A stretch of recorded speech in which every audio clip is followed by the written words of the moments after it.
The Battle of Gallipoli. When the British Empire met its match, the young soldier's hands trembled as he gripped his rifle, not from fear, though there was plenty of that, but from the bone-rattling explosions that turned the Turkish cliffs above into a hellscape of fire and stone. It was April 25, 1915, and the British Empire, ruler of a quarter of the world's population, was about to learn a lesson in humility from an empire everyone assumed was dying. This is the story of Gallipoli, where the sick man of Europe rose from his deathbed to deliver one of history's most shocking military defeats. The gambit that should have worked. Picture this: Winston Churchill, First Lord of the Admiralty, staring at a map in London, his finger tracing a route through the Dardanelles Strait. One swift naval thrust through this narrow waterway, he reasoned, and the Allies could knock the Ottoman Empire out of World War I, link up with Russia, and possibly end the entire war by Christmas 1915. On paper, it was brilliant. In reality, it would become one of the greatest military catastrophes of the 20th century. The plan seemed foolproof. The Ottoman Empire was crumbling, its armies scattered across multiple fronts, its economy in ruins. The Dardanelles was defended by outdated forts with antiquated guns. The Allies would send their mighty fleet through, bombard Constantinople into submission, and watch the Ottoman government collapse like a house of cards. There was just one problem. Nobody told the Ottomans they were supposed to lose. The man who saw tomorrow. While British generals prepared their invasion plans in comfortable headquarters, a 34-year-old Ottoman lieutenant colonel named Mustafa Kemal, later known as Ataturk, was doing something revolutionary. He was thinking. Posted to the Gallipoli Peninsula, Kemal walked every inch of those rugged hills, studying sight lines, defensive positions, and potential landing beaches. He saw what the British couldn't, that these cliffs weren't obstacles, they were fortresses. The enemy must not be allowed to take a single step inland, he told his commanders. Most dismissed him as overly anxious. Kemal wasn't anxious, he was prepared.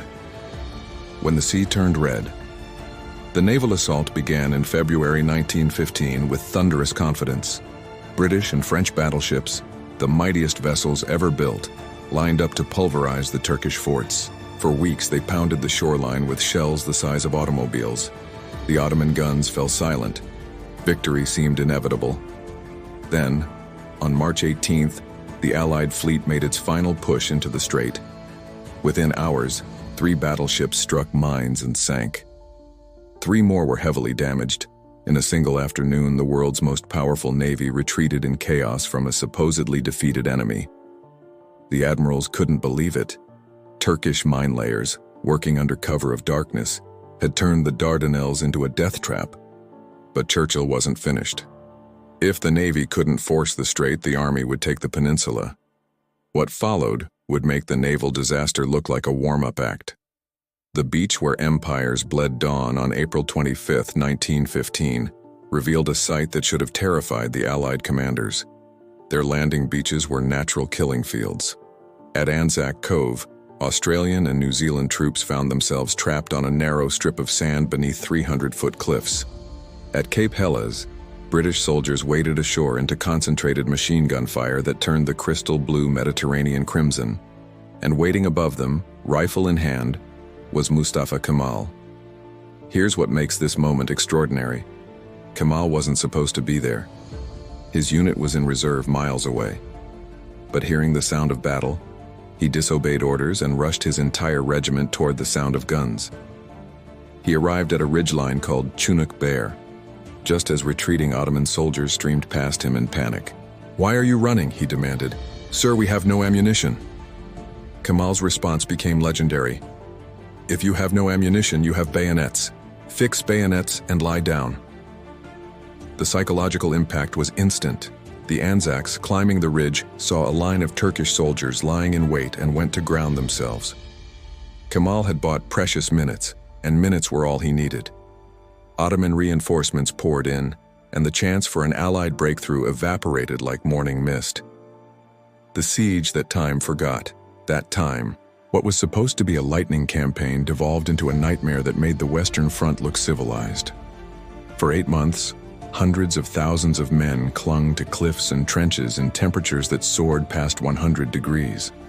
Dysentery ravaged both armies. Corpses rotted in no man's land because truces to collect the dead were too dangerous to arrange. Flies blackened the air in swarms so thick they blocked out the sun. The Ottomans faced challenges that would have broken lesser armies. They were outgunned, outsupplied, and outnumbered.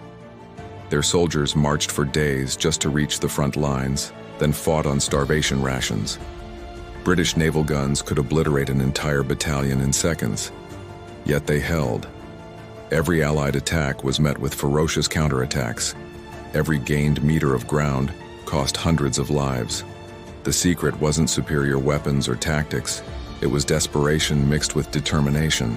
The Ottoman soldiers knew what the Allies didn't. This wasn't just a strategic position. This was the doorstep to their capital. Lose here, and Constantinople falls. Lose Constantinople, and their civilization dies. The genius of impossible defense. What made the Ottoman defense so effective was its brutal simplicity. They turned geography into weaponry. The Allies held the beaches but needed the high ground. The Ottomans held the high ground and rained death on anyone who tried to climb. Every trail, every gully, every ridge became a predetermined kill zone. Ottoman artillery, directed by spotters on the heights, could drop shells with surgical precision on any gathering of Allied troops. More remarkably, the Ottomans mastered the night raid. While the Allies huddled in their trenches after dark, Turkish soldiers would creep through the darkness, eliminate outposts, and vanish before dawn. The psychological impact was devastating. Allied troops couldn't rest, couldn't relax, couldn't ever feel safe, or feel the evacuation, the only victory. By December 1915, even the most stubborn British generals admitted defeat. The evacuation, the only part of the campaign that went according to plan, was a masterpiece of deception. The Allies constructed fake rifle mechanisms that fired randomly, created dummy soldiers from stuffed uniforms, and withdrew 83,000 men without losing a single life. The Ottomans, expecting a final offensive, woke one morning to find empty trenches. The butcher's bill was staggering: 44,000 Allied dead, 97,000 wounded or missing. The Ottomans lost 86,000 dead and 164,000 wounded. An entire generation bled out on those cliffs for a goal that was unachievable from the start. The legacy written in blood Gallipoli shattered myths on all sides. The British Empire learned it wasn't invincible. The Anzacs forged a national identity in the crucible of those beaches. Australia and New Zealand still commemorate Anzac Day every April 25th. And the Ottoman Empire, in its death throes, proved that determination and intelligent defense could defeat any technological advantage. Mustafa Kemal emerged as a national hero, the man who saved the capital. A decade later, he would found modern Turkey from the Ottoman ruins. His monument at Gallipoli bears an inscription to the Anzac dead that remains one of history's most moving epitaphs. You, the mothers who sent their sons from faraway countries, wipe away your tears. Your sons are now lying in our bosom and are in peace. After having lost their lives on this land, they have become our sons as well.